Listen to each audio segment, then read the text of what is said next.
ଆଦି ପୁସ୍ତକ ଅଧ୍ୟାୟ 12 ଅବ୍ରାମଙ୍କୁ ପରମେଶ୍ୱରଙ୍କ ଆହ୍ୱାନ। ଏଥିଉତ୍ତାରେ ସଦାପ୍ରଭୁ ଅବ୍ରାମଙ୍କୁ କହିଲେ, ତୁମ୍ଭେ ଆପଣା ଦେଶ ଓ ଜ୍ଞାତି କୁଟୁମ୍ବ ଓ ପୈତୃକ ଗୃହ ପରିତ୍ୟାଗ କରି ଆମ୍ଭେ ଯେଉଁ ଦେଶ ତୁମ୍ଭକୁ ଦେଖାଇବା ସେହି ଦେଶକୁ ଯାଅ। ଆମ୍ଭେ ତୁମ୍ଭଠାରୁ ଏକ ମହାଗୋଷ୍ଠୀ ଉତ୍ପନ୍ନ କରିବା। ପୁଣି ଆମ୍ଭେ ତୁମ୍ଭକୁ ଆଶୀର୍ବାଦ କରି ତୁମ୍ଭର ନାମ ମହତ୍ କରିବା। ତୁମ୍ଭେ ଆଶୀର୍ବାଦର ଆକର ହେବ। ଯେଉଁମାନେ ତୁମ୍ଭକୁ ଆଶୀର୍ବାଦ କରନ୍ତି ଆମ୍ଭେ ସେମାନଙ୍କୁ ଆଶୀର୍ବାଦ କରିବା।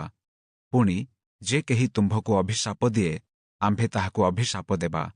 ଆଉ ତୁମ୍ଭଠାରୁ ପୃଥିବୀର ସବୁ ବଂଶ ଆଶୀର୍ବାଦ ପ୍ରାପ୍ତ ହେବେ।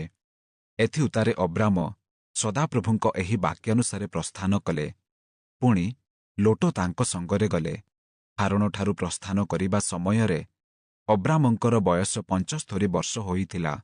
ଏହି ରୂପେ ଅବ୍ରାମ ଆପଣା ଭାର୍ଯ୍ୟା ସାରୀଙ୍କୁ ଓ ଭ୍ରାତୃପୁତ୍ର ଲୋଟଙ୍କୁ ଓ ହାରଣଠାରେ ଆପଣାମାନଙ୍କ ସଞ୍ଚିତ ଧନ ଓ ପ୍ରାପ୍ତ ପ୍ରାଣୀମାନଙ୍କୁ ଘେନି କିଣାନ ଦେଶ ଉଦ୍ଦେଶ୍ୟରେ ଯାତ୍ରା କରି କିଣାନରେ ଉପସ୍ଥିତ ହେଲେ।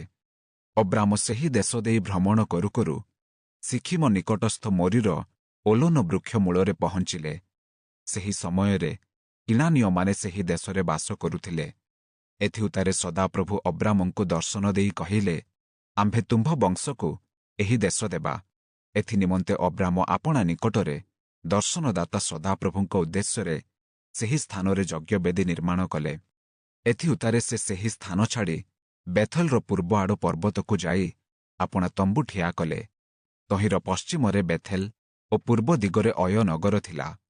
ପୁଣି ସେହିଠାରେ ସଦାପ୍ରଭୁଙ୍କ ଉଦ୍ଦେଶ୍ୟରେ ଏକ ଯଜ୍ଞବେଦୀ ନିର୍ମାଣ କରି ସଦାପ୍ରଭୁଙ୍କ ନାମରେ ପ୍ରାର୍ଥନା କଲେ। ତହିଁ ଉତ୍ତାରେ ଅବ୍ରାମ ଭ୍ରମଣ କରୁ କରୁ ଆହୁରି ଦକ୍ଷିଣ ଦିଗକୁ ଗଲେ। ମିଶରରେ ଅବ୍ରାମ।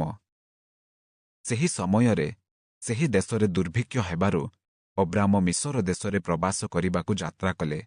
ଯେହେତୁ ଦେଶରେ ଅତିଶୟ ଦୁର୍ଭିକ୍ଷ ପଡ଼ିଥିଲା, ଏଥିଉତ୍ତାରେ ମିଶର ଦେଶରେ ପ୍ରବେଶ କରିବାକୁ ଉଦ୍ୟତ ହୁଅନ୍ତେ ଅବ୍ରାମ ଆପଣା ଭାର୍ଯ୍ୟା ସାରୀଙ୍କୁ କହିଲେ, ଶୁଣ, ତୁମ୍ଭେ ଦେଖିବାକୁ ସୁନ୍ଦରୀ, ତାହା ମୁଁ ଜାଣେ। ଏଥିପାଇଁ ମିଶର ଦେଶୀୟ ଲୋକମାନେ ତୁମ୍ଭକୁ ଦେଖି ମୋହର ଭାର୍ଯ୍ୟା ବୋଲି ଜାଣିଲେ ମୋତେ ବଧ କରି ତୁମ୍ଭକୁ ଜୀବିତା ରଖିବେ।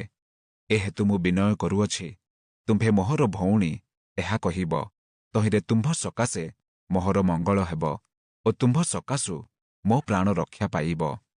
ଏଥିଉତ୍ତାରେ ଅବ୍ରାମ ମିଶର ଦେଶରେ ପ୍ରବେଶ କରନ୍ତେ ମିଶରୀୟ ଲୋକମାନେ ସେହି ସ୍ତ୍ରୀଙ୍କୁ ପରମ ସୁନ୍ଦରୀ ଦେଖିଲେ। ପୁଣି ଫାରୋଙ୍କର ଅଧିପତିମାନେ ତାଙ୍କୁ ଦେଖି ଫାରୋଙ୍କ ଛାମୁରେ ତାଙ୍କର ପ୍ରଶଂସା କରନ୍ତେ ସେହି ସ୍ତ୍ରୀ ଫାରୋଙ୍କର ଗୃହକୁ ଅଣାଗଲେ। ଫାରୋ ତାଙ୍କ ଲାଗି ଅବ୍ରାମଙ୍କୁ ସମାଦର କରି ତାଙ୍କୁ ମେଷ, ଗୋରୁ, ଗର୍ଦ୍ଧବ ଓ ଦାସ ଦାସୀ ଓ ଗର୍ଦ୍ଧଭୀ ଓ ଓଟ ଦେଲେ। ମାତ୍ର ଅବ୍ରାମଙ୍କର ଭାର୍ଯ୍ୟା ସାରୀଙ୍କ ସକାଶୁ ସଦାପ୍ରଭୁ ଫାରୋ ଓ ତାଙ୍କର ପରିବାର ଉପରେ ମହାମାରୀ ଘଟାଇଲେ। ଏହେତୁ ଫାରୋ ଅବ୍ରାମଙ୍କୁ ଡାକି କହିଲେ, ତୁମ୍ଭେ ଆମ୍ଭ ସହିତ ଏ କି ବ୍ୟବହାର କଲ? ସେହି ସ୍ତ୍ରୀ ତୁମ୍ଭର ଭାର୍ଯ୍ୟା। ଏ କଥା ଆମ୍ଭକୁ କାହିଁକି କହିଲ ନାହିଁ? ତାଙ୍କୁ କାହିଁକି ଆପଣାର ଭଗିନୀ ବୋଲି କହିଲ? ତହିଁରେ ଆମ୍ଭେ ତାଙ୍କୁ ବିବାହ କରିବାକୁ ନେଲୁ। ଏବେ ତୁମ୍ଭ ଭାର୍ଯ୍ୟାଙ୍କୁ ଦେଖ, ତାଙ୍କୁ ଘେନି ଚାଲିଯାଅ। ତହୁଁ ଫାରୋ ଲୋକମାନଙ୍କୁ ତାଙ୍କ ବିଷୟରେ ଆଜ୍ଞା ଦେଲେ। ଆଉ ସେମାନେ ସର୍ବସ୍ୱ ସହିତ ତାଙ୍କୁ ଓ ତାଙ୍କ ଭାର୍ଯ୍ୟାଙ୍କୁ ବିଦାୟ କଲେ।